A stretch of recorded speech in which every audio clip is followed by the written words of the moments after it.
Assalamualaikum warahmatullahi wabarakatuh.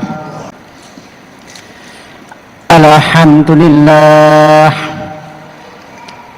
alhamdulillahi wahdah, syadaqa wa'dah, wa nasara abdah, wa azza jundah, wa hazzamal ahzaba wahdah.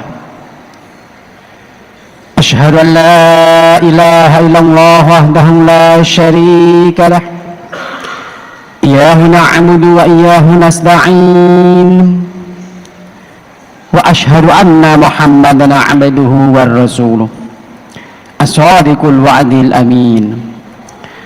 Allahumma salli wa sallim ala sayyidina wa maulana Muhammad wa ala alihi wa sahbihi wa man tabi'a rusydah ila yaumil qiyamah.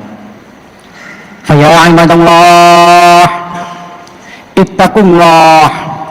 ittaqullaha ta'ala faqad fazal muttaqun.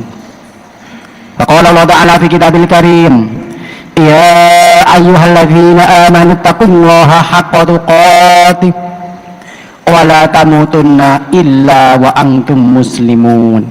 Sadaqallahul azim. Hadirin jamaah salat Jumat yang dirahmati Allah Subhanahu wa taala. Di dalam salah satu bulan yang mulia seperti saat ini, yakni di bulan Rajab, mari kita semua berusaha untuk selalu meningkatkan kualitas diri kita, baik kualitas yang berhubungan dengan Allah Subhanahu wa ta'ala, artinya meningkatkan ketakwaan dan keimanan terhadap Allah Subhanahu wa ta'ala, maupun kualitas yang berhubungan dengan sesama manusia, artinya meningkatkan hubungan sosial yang baik antara sesama manusia dan sesama makhluk. Keutamaan dan kemuliaan bulan Rajab saat ini yang tentunya sering kita dengar, baik dalam hadis Rasulullah maupun di dalam kitab-kitab yang lainnya. Tentunya keutamaan ini merupakan salah satu hal yang Allah berikan, yang merupakan keistimewaan bagi umatnya Nabi Muhammad Sallallahu Alaihi Wasallam. Sampai-sampai ada doa khusus ketika memasuki bulan Rajab, Allahumma barik lana fi Rajaba wa sya'bana wa ballighna Ramadan. Tentu ini sering kita dengar ketika memasuki bulan Rajab dan bulan Sya'ban. Ya Allah, berikan keberkahan kepada kami di dalam bulan Rajab dan bulan Sya'ban, dan semoga Engkau memberikan kesempatan kepada kami untuk dapat sampai kepada bulan Ramadan.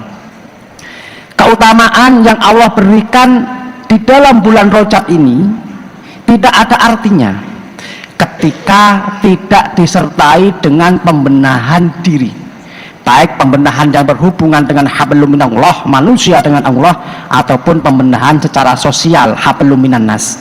Maka untuk menggapai kesempurnaan keberkahan yang ada di bulan Rajab ini, saya teringat salah satu hadis Rasulullah yang bertemakan pembenahan diri dan motivasi untuk meningkatkan keimanan.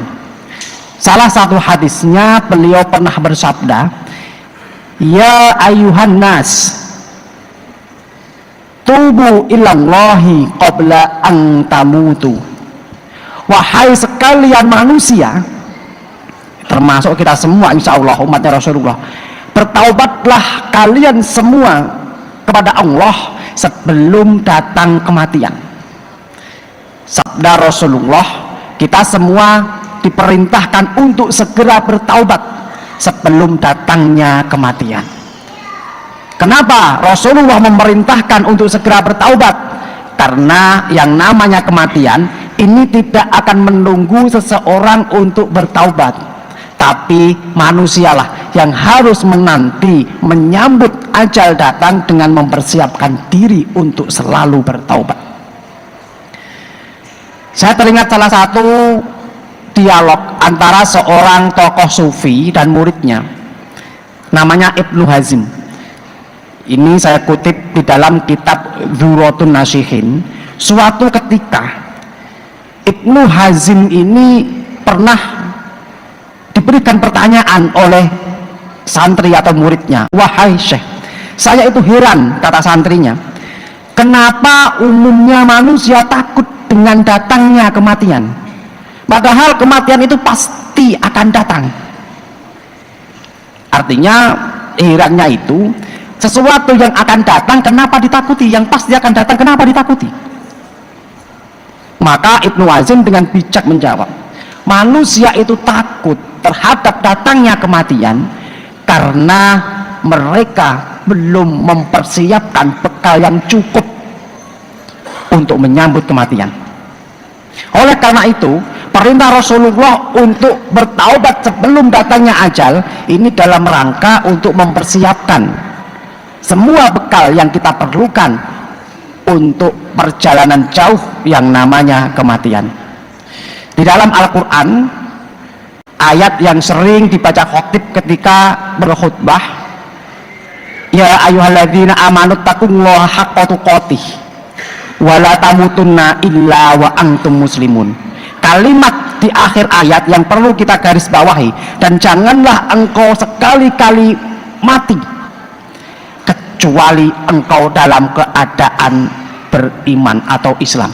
Tentunya kita semua sebagai manusia biasa, untuk memastikan bahwa di akhir hayat, di akhir ajal kita masih memeluk agama Islam, ini adalah sesuatu yang berada di luar kuasa manusia. Kita tidak bisa menentukan bahwa nanti ketika Allah mencabut nyawa kita masih dalam keadaan Islam. Namun ayat ini memberikan makna bahwa kita semua harus selalu menjaga keimanan, selalu berusaha untuk menjaga ketakwaan, sehingga insya Allah seseorang yang selalu berusaha menjaga keimanan, menjaga ketakwaan, menjaga keislamannya akan dicabut nyawanya oleh Allah dalam keadaan tetap memeluk agama Islam. Hadirin jamaah sholat Jumat yang dirahmati Allah Subhanahu wa ta'ala, lalu lanjutan hadis tadi, wabaddiru bi'amali sholihati qabla an tazkhulu, dan bersegeralah kalian beramal yang baik sebelum datang kesibukan-kesibukan yang menghalangi kalian untuk beramal.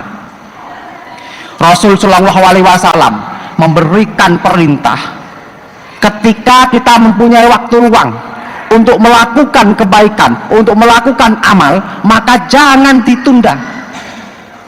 Siapa tahu di hari-hari berikutnya kita tidak punya kesempatan untuk melakukan amal-amal yang baik, dalam arti amal-amal perkara yang sunnah, karena kesibukan pekerjaan, kesibukan urusan, kesibukan bisnis, kesibukan aktivitas yang lainnya, sehingga kadang-kadang untuk mengerjakan amalan-amalan sunnah, amalan yang baik, karena kalau amalan wajib itu harus dilakukan, sibuk tidak sibuk harus dilakukan.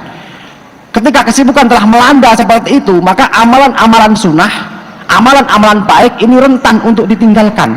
Makanya Rasulullah menganjurkan untuk memanfaatkan waktu sebaik mungkin, tidak menyia-nyiakan waktu luang untuk pekerjaan-pekerjaan yang diridhai oleh Allah Subhanahu wa ta'ala. Dan hal ini sejalan dengan ayat Al-Quran ketika kita lihat di surah Al-Insyirah ayat terakhir, fa'idha faraghta fanshab wa ila rabbika farghab.